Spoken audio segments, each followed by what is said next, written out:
প্রতিদিন ভোরে এই বয়স্ক মানুষটা নিজের রিকশা নিয়ে বের হয় সৎ পথে উপার্জনের আশায়।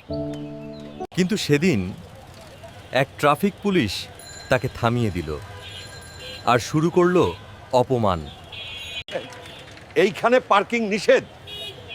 হ্যাঁ, কিন্তু সেদিন এক ট্রাফিক রাস্তার মাঝখানে চিৎকার, মানুষের চোখে উপহাস, তবু বৃদ্ধ মানুষটি চুপচাপ দাঁড়িয়ে রইলেন।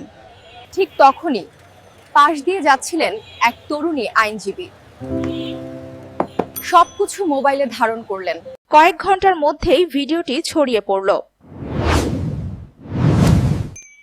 হাজারো মানুষ প্রতিবাদে ফেটে পড়ল। প্রশাসন নড়ে চড়ে বসলো। আর সেই পুলিশ অফিসার পেল শাস্তি। আইনজীবী মহিলাটি বৃদ্ধ রিকশাওয়ালাকে সাহায্য করলেন, তার সম্মান ফিরিয়ে দিলেন। আজ তিনি আবার রিকশা চালান, মুখে গর্বের হাসি।